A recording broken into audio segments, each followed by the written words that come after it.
Mga kacha, what's up? Another good day.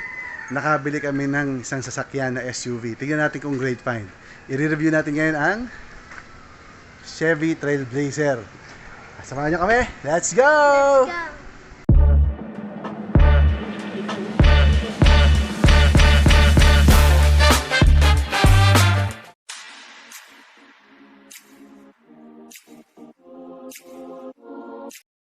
Okay, ang 2013 Chevy Trailblazer 4x4 with 2.8 liter turbo diesel engine. Yan, kaya-kayang tapatan nito yung mga SUV, other SUV brands tulad ng Fortuner na medyo mahal at Montero na syempre mas mataas din ang value kaysa dito. Ito nga palang Trailblazer na to ay may cruise control, 4x4 na engine at saka automatic na rin siya. Silipin natin. Interior is fresh. Itong kotse na to, nakita nyo, napakaganda pa. Very fresh ang sidings. Automatic with a fresh dashboard. Napakalamig ng aircon. Walang kalampag. At saka yung specs nito hindi papatalo. Mamaya papakita ko pag tinest drive natin. Ayan o. Leather seats. Brown leather seats. At ang maganda dito, no, may cruise control.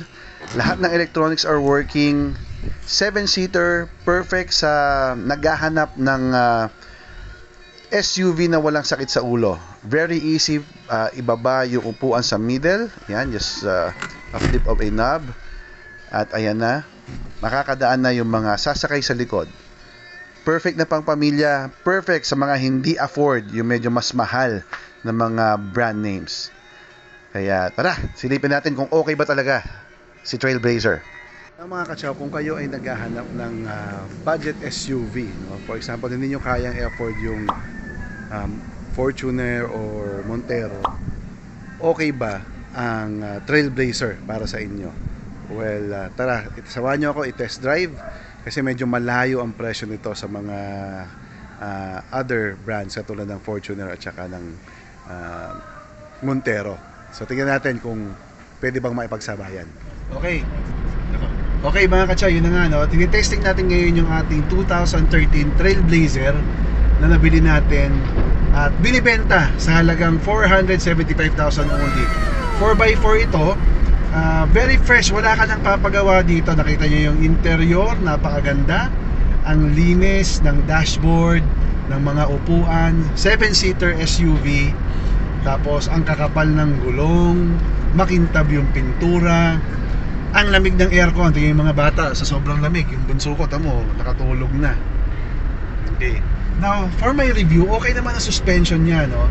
Yung power niya, pag binigyan mo ng gas, sumisirit naman. Walang overheat kasi sa nakuha ko to sa may bandang Quezon City pa. Umuwi ako dito sa Binyan, na traffic pa ako. Okay pa rin ang aircon, ang lamig ng engine at surprisingly napakatipid sa gasolina. 2.8 diesel engine, dual aircon, tapos ano pa ba? Simple lang. Dashboard, stereo is working. At again, ulitin ko, 4x4. Meron din itong menu na makikita nyo. For example, yung outside temperature, timer, fuel used, yan. Yung average vehicle speed, tsaka yung fuel, average fuel economy. Ito ang tipid, oh. Traffic kami, 13.3 kilometers per liter. Wow. Yan, tsaka yung range na kayang abutin dito sa natitira nating fuel. Ganda, panalo. So, sa mga gustong bumili or sa mga nangangarap ng SUV na 7-seater, kontakin nyo lang ako sa number na to. Yan. Or visit my FB page din. DM nyo lang ako, Ayan Pot YT Videos. At mag-usap tayo, no? Negotiable pa naman to. Huwag nyo lang babaratin, siyempre maganda at maayos yung kotse, no? So ito, testing namin ngayon. Papunta kami ngayon ng South pa rin, sa Parañaque para mamasyal. At maraming salamat sa panonood ninyo. Stay safe kayong lahat. Ciao! Ciao! Ciao!